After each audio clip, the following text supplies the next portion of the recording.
उसने मेरे को 8:30 बजे फोन किया कि समुद्र के अंदर में बहुत आवाज आ रहा है। सरहदी सीमा पर मुझे ऐसा लगा कि 5 से 6 बार 6 से 7 बार आवाज आ रही है, कुछ बम धड़ाकी जैसी। जब विमान के अंदर आए थे और ये शमशान जो सामने है कोटेश्वर के सामने, वहाँ पे विमान खड़ा करके और गोलीबार मंदिर के सामने किया था। 32-33 तक 5-6 धमाके हो चुके थे।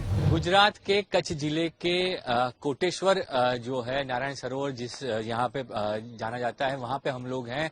ये भारत की पश्चिमी सीमा का 0 पॉइंट कहा जाता है, आखिरी बिंदु है।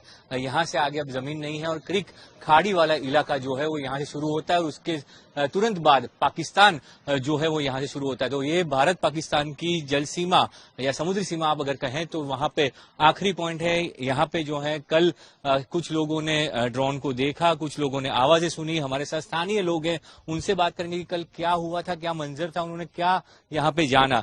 सबसे पहले आपसे पूछना चाहूंगा, आप यहाँ पे के सरपंच है, आपका नाम क्या है और कल यहाँ पे क्या हुआ था, आपको क्या जानकारी मिली, क्या लोगों के फोन आए थे? जी मैं पूरे सरपंच हूँ सुरुबाजी जाडेजा।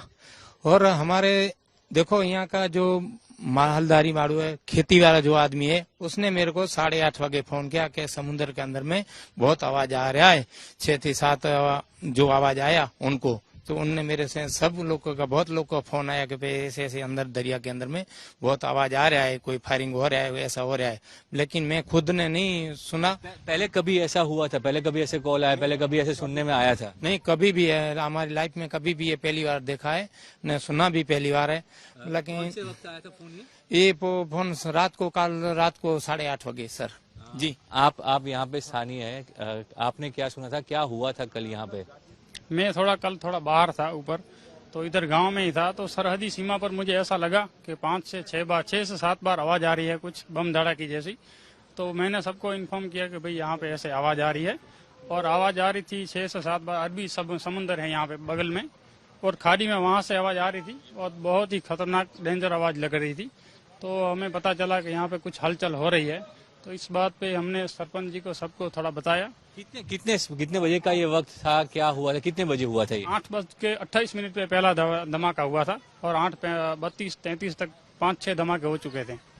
कुछ जानकारी मिली या कुछ सुनने में आया किस चीज के धमाके थे, या कुछ देखा था यहाँ पे? नहीं, देखा नहीं था, लेकिन सिर्फ आवाज ही सुनी थी और आवाज कुछ बहुत बड़ी थी। तो हमारे साहब जो थे, हम सबको इन्फॉर्म किया था तो यहाँ पे सब लाइट बंद करना है। पहले तो मोबाइल से सिर्फ मोबाइल की लाइटें ऑन करना है कुछ काम काज के लिए, वो भी जरूरी हो तभी, उसके बाद तो लाइट चालू नहीं करना है।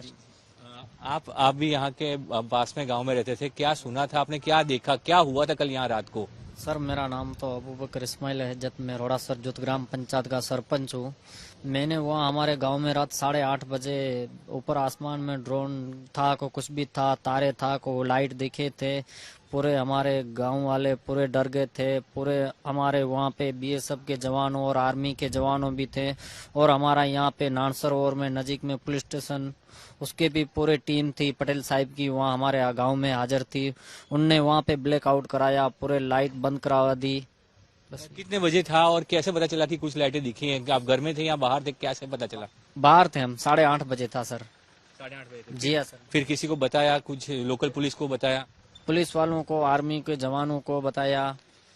ये हमारे संपर्क में रहते हैं, हम उनके संपर्क में रहते हैं सर।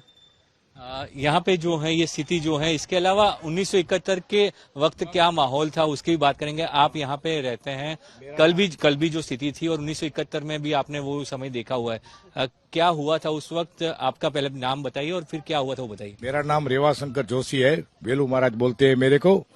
और जब 7-1 के अंदर युद्ध हुआ था, उस समय पाकिस्तान के जवानों जब विमान के अंदर आए थे और ये शमशान जो सामने है कोटेश्वर के सामने, वहाँ पे विमान खड़ा करके और गोलीबार मंदिर के सामने किया था। गोलीबार में थोड़ा ईटाग्रस्त ऐसे हुआ था, बाकी सब अच्छे थे। अपने जवानों ने बहुत अच्छी तरह से इनको जड़बा तो जवाब दिया था।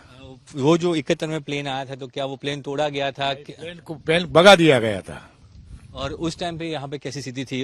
कल की स्थिति में बात करें तो स्थिति में अजी इतना वो नहीं था, मगर पहले के 71 की स्थिति में बहुत खतरनाक। हमारे को ट्रेनिंग दिया गया था कि अगर बम मारा होवे तो आप जमीन के नीचे सो जाने का या तो बंकर में चला जाने का, ऐसा हमको सब सिखाया था। कल कैसा था? कल आप यहाँ पे थे, कल क्या हुआ था? कल कोई आवाज सुनी थी कुछ? कोई आवाज नहीं सुनी, मगर ऐसे सुना था कि 6 बजे के बाद में अपना ये जो ड्रोन है उनको उड़ा दिया गया था। तो देखिए, ये सभी स्थानीय लोग हैं जो कोटेश्वर के आसपास के गांव में रहते हैं और कुछ लोग कोटेश्वर के भी हैं, जिनके साथ बात की। उन्होंने कहा कि कल रात को 7:30-8 बजे के बाद जो है यहाँ पे समुद्र में जो है वो उनको धमाके सुनाई दिए थे। कुछ लोगों ने आकाश में कुछ चीजें देखी थी, वो ड्रोन है कि नहीं वो आंखों से पता नहीं चल पाता, पर धमाके उन्होंने जरूर सुने थे।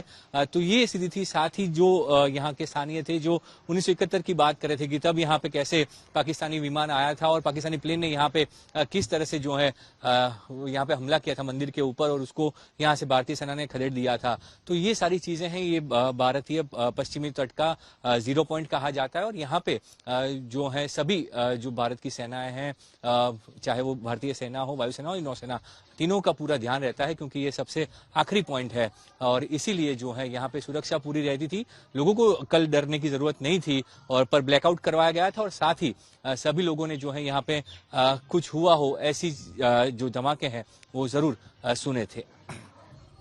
कोटेश्वर से कैमरा प्रीतेश रावल के साथ ब्रिजेश जोशी, आज तक।